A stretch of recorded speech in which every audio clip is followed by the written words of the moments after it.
Yo estaba pensando ahí mientras se desarrollaba parte del servicio que estaba viendo y escuchando, acerca de una idea de la informalidad en la que el Señor predicaba y hacía la comparación en el programa que nosotros tenemos en la iglesia. Toda iglesia tiene un programa antes de la predicación, y cantamos, recogemos ofrendas, damos testimonios, etc.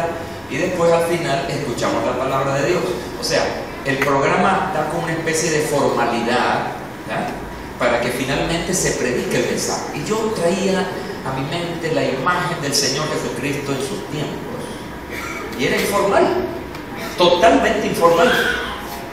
De pronto iba caminando y veía para atrás, y ese poco de gente pues daba la vuelta, los miraba y comenzaba a hablarles. Sacaba de pronto una ilustración, una parábola, para nosotros un cuento, pues. Y a ese cuento le daba una aplicación, y ahí estaba el mensaje. Informalidad total. Pero ¿qué es lo que hace que esa palabra sea, de manera formal o informal, que tenga un impacto en la vida de las personas? Indudablemente es la gracia de Dios.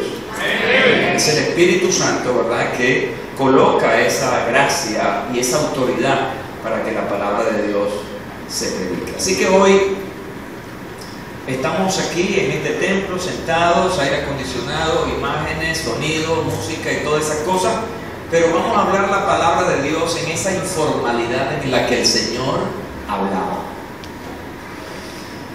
Y quiero ir a un pasaje que usted quizá ha leído.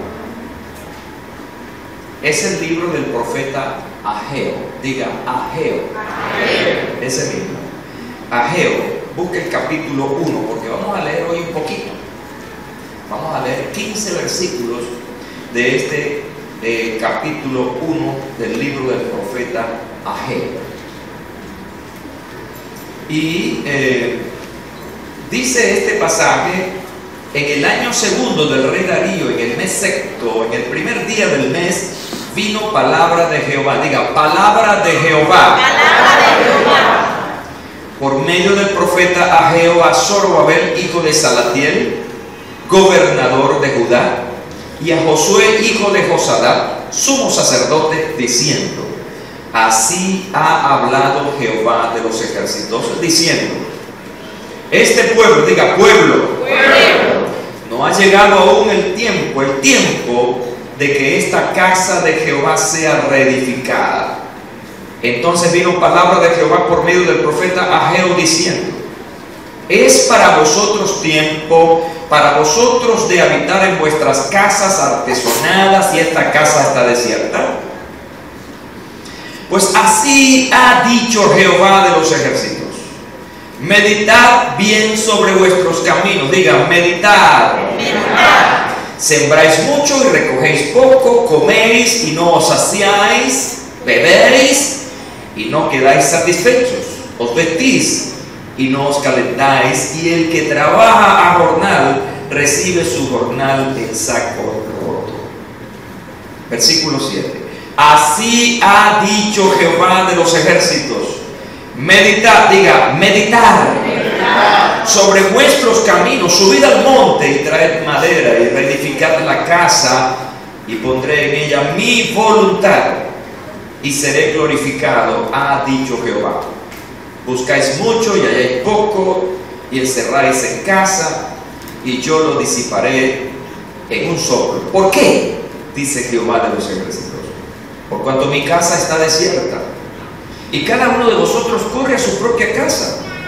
Por eso se detuvo de los cielos sobre vosotros la lluvia, y la tierra detuvo sus frutos, y llamé la sequía sobre esta tierra y sobre los montes, sobre el trigo, sobre el vino, sobre el aceite, y sobre todo lo que la tierra produce, sobre los hombres y sobre las bestias, y sobre todo trabajo de manos. Versículo 12. Y oyó Zorobabel, hijo de Salatiel, y Josué, hijo de Josadak, sumo sacerdote, y todo el resto del pueblo, la voz de Jehová su Dios, y las palabras del profeta Ageo, como le había enviado Jehová su Dios. Y temió el pueblo delante de Jehová. Entonces Ageo, enviado de Jehová, habló por mandato de Jehová al pueblo diciendo: yo estoy con vosotros, dice Jehová. Y despertó Jehová el espíritu de Zorobabel. Diga: despertar. Despertar. Gobernador de Judá, y el espíritu de Josué,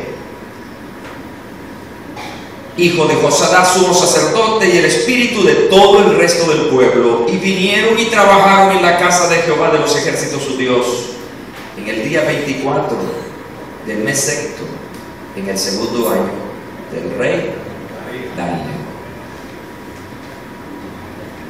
Si me siguieron en esta lectura, y especialmente los que la habían hecho anteriormente, aunándola a lo que yo he leído hoy, van a llegar a la conclusión rápidamente de que hay un pueblo, pero que hay un pueblo que tiene una condición en ese momento. Para el momento en que Dios levanta su palabra, ese pueblo tenía una condición especial. Ese pueblo estaba dormido.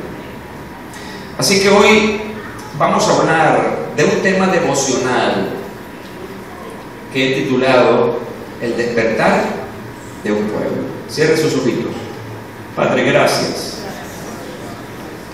Te doy gracias porque hoy me permites estar aquí en Luz de Vida, Templador, Estado Monagas. Gracias por el tiempo que nos concedes a estas personas que están aquí, jóvenes, adultos, y también a mí, para escuchar tu palabra. Y tú sabes que les decía a ellos acerca de cómo tú en tu tiempo aquí en la tierra, de manera muy informal, te reunías con la gente a la orilla del mar, en las plazas, en los caminos, en el desierto, para hablar tu palabra. Señor, hoy nos reunimos aquí, en esta liberalidad que nos das para hablar tu palabra. Señor, que esa informalidad, pero también esa liberalidad de tu tiempo esté aquí también hoy presente, y que yo pueda hablar con libertad, con tranquilidad a este pueblo, sabiendo que cada palabra que pronuncio está llegando al corazón de la gente para producir un efecto. Gracias por este tiempo, Señor, lo entregamos a ti. Amén. La congregación dice amén, amén, amén. Gloria a Dios. Gracias. ¿Cómo leemos nosotros la Biblia? A veces leemos buscando una referencia. Nos llega a la mente una palabra y queremos confirmarla y buscamos una concordancia, un temario, y buscamos esa palabra, un versículo por allá, y la traemos acá. Y bueno, así estamos reuniendo ideas. Esa es una manera, buscando una referencia. Leemos la Biblia porque nos lo impone un programa. Hoy, por ejemplo, les pido que lean la Biblia y ustedes la leen porque yo les estoy pidiendo que la lean. Están conmigo, ¿verdad? Para no ser tan largo el asunto, pero otras veces leemos la palabra con cierta dedicación y comenzamos a ver palabra por palabra, nos detenemos en cada detalle, hacemos apartes, comentarios, y esa lectura con detenimiento fue una que yo hice de las tantas de este pasaje. Así que leyendo, pero también analizando este pasaje, yo me encontré con una circunstancia especial que me llevó a hacer algunas investigaciones de carácter histórico acerca de la condición para ese momento que vivía el pueblo de Israel. Una condición muy especial. 15 años transcurrieron desde que el pueblo de Judá regresó del cautiverio, pero no se preocupaban por cumplir uno de los objetivos para los cuales habían sido liberados, que era reconstruir el templo. Así que esa era la obra de prioridad que ellos tenían que cumplir, porque eso representaba mucho para sus vidas. Quiero decirles que el templo para los judíos tiene una significación importante aún para los tiempos que vivimos. Desde que Dios le dio la orden a Moisés de la creación de un templo portátil que se llamó el tabernáculo, que recuerdan, armaban y desarmaban cada vez que iban moviéndose. Ese tabernáculo, ¿sabe?, representaba la presencia constante de Dios, porque ahí estaba el arca del pacto, y el arca del pacto significaba la presencia de Dios allí en medio de ellos. Por lo tanto, y cuando se construye el primer templo de Salomón, y a partir de ese momento hasta el presente, para los judíos ortodoxos es muy importante la cuestión del templo. Y saliendo ellos del cautiverio, al regresar a su tierra, una de las prioridades que ellos tenían era construir o reconstruir el templo por la significación espiritual que para ellos tenía. Sin embargo, comenzaron a postergar eso. Y esa fue la razón por la cual entonces Dios levanta al profeta Ageo para reprender, esa es la palabra, reprender al pueblo, regañarlo, pues como decimos nosotros en criollo. Levantó al profeta Ageo para regañar a su pueblo y entonces darles la orden de poner manos a la obra. ¿Quién era Ageo? Ageo representa a uno de los 12 profetas menores, es el autor de este libro. Su nombre significa fiesta, solemnidad. Así que Dios levanta a fiesta, mejor dicho, a Ageo, para darle esta palabra al pueblo. El pueblo de Judá había estado cautivo en Babilonia en el 586 a.C.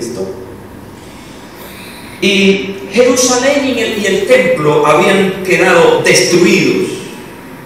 Así que todo este proceso se da bajo el gobierno de Ciro, el rey de Persia, que les permite a ellos regresar a Judá y reconstruir el templo.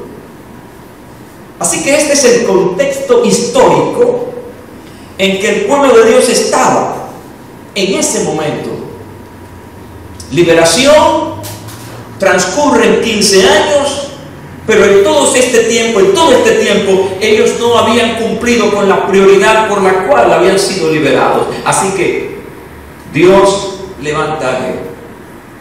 La condición del pueblo era la de un profundo letargo espiritual, es decir, un profundo sueño. Así como cuando uno está literalmente dormido, que no lo despierta nada ni nadie, como muerto, pues. ¿Cómo duerme usted? ¿Como muerto o medio muerto? Sí, porque hay personas que tienen lo que llaman por ahí un sueño liviano, cualquier cosa los despierta. Hay gente que tiene un sueño como muerto, que no lo levanta nadie. Bueno, la última figura, la de un sueño como muerto, era el que tenía el pueblo de Dios para ese momento.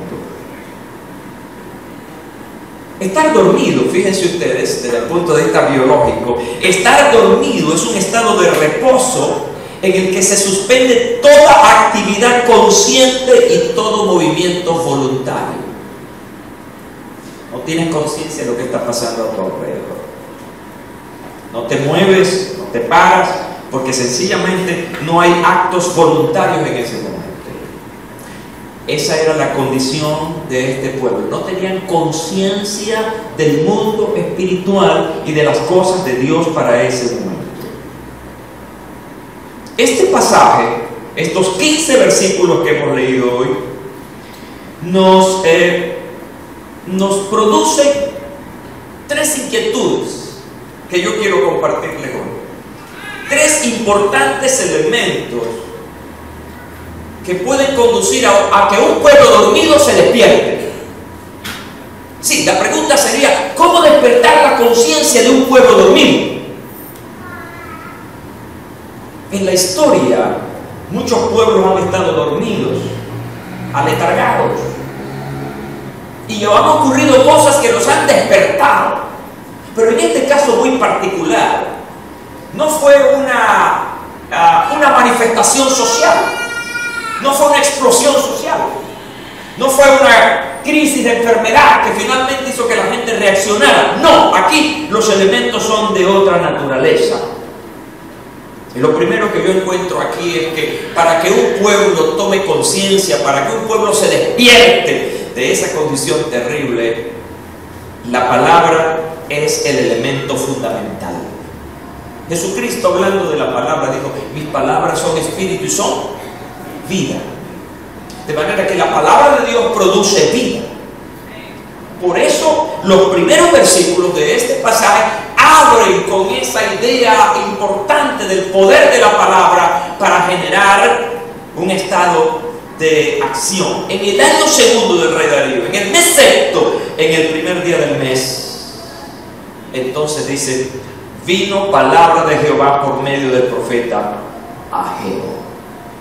Así que la historia, la profecía de este libro comienza con la palabra de Jehová, que es dada a través de un profeta, a través de un hombre llamado Ageo. La palabra, ¿de dónde vino? Y esto es muy importante, porque estamos hablando de la palabra, pero ¿cuál es la fuente de esa palabra? Claramente dice aquí que es palabra de Jehová. Hay dos conceptos importantes aquí. Uno, la palabra que es de Dios, pero también la procedencia de esa palabra. Si ustedes ven claramente, hay una palabra aquí que nos llama la atención, que es la palabra vino. Es decir, la palabra no estaba. La palabra vino. Ahora, ¿de dónde vino? Obviamente vino de Dios, pero vino de arriba, del cielo. En otras palabras, y donde quiero enfatizar, es que no fue una palabra que estaba, no era una palabra de los hombres, era una palabra de Dios que vino de arriba. Por lo tanto, podemos tener muchas palabras bonitas, pueden haber muchos mensajes extraordinarios, pero si esa palabra no viene de Dios, no va a producir ningún efecto en la mente de las personas. Por eso es que la palabra, cuando viene de Dios, produce un resultado, un efecto, hay transformación, hay cambio en la vida de las personas. Y una de las preocupaciones mías como predicador después de 40 años en esto es saber cuándo una persona está dándonos una palabra de Dios y cuándo es una palabra eminentemente intelectual, filosófica, psicológica, de las ideas de los hombres de aquí abajo. Por eso tenemos iglesias llenas de conocimiento, pero no llenas del Espíritu de Dios. Por eso tenemos iglesias llenas de palabras, pero no de la palabra de Dios. Y esto es importante saber, que para que se produzca algo en nuestras iglesias, para que se produzca algo en la vida de nuestra gente, la palabra tiene que venir del cielo, la palabra tiene que ser de Dios, porque es la que verdaderamente va a producir cambios en la vida de las personas.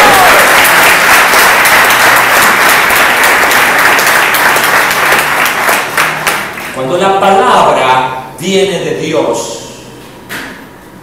tiene que haber un resultado, un impacto. Cuando la palabra viene de Dios, se hace irresistible. ¿La oyes o no la oyes? ¿La sientes o la sientes? Pero se hace irresistible. Lo que quiero decir es que no pasa desapercibida. Jeremías 23, 29 dice: no es mi palabra como fuego, dice Jehová, y como martillo que quebranta la piedra. Mire las figuras que usa aquí Dios hablando a Jeremías en relación a la palabra. Figuras bien importantes: el fuego quema y el martillo quebranta. La palabra de Dios no puede pasar desapercibida, tiene que producir algo. Esta mañana esta palabra tiene que producir algo en alguien, porque es palabra que viene de Jehová, está fundamentada en Él y por lo tanto debe producir un efecto. Cuando la palabra viene de Dios, produce vida. Jesús decía a sus oyentes: no solo de pan vivirá el hombre, sino de toda palabra que sale de la boca de Dios. Hablar de vida es hablar no solamente de la vida eterna, es hablar de la vida en esta vida. Cuando tenemos la palabra de Dios en esta vida, vivimos en esta vida a pesar de las circunstancias, vivos. Yo no sé si usted entiende ese trabalengua, pero lo que quiero decir es que hay mucha gente que está viva en esta vida, pero está muerta. Hay cristianos incluso en las iglesias muertos. Pero la palabra de Dios produce vida. Quiere decir que estos días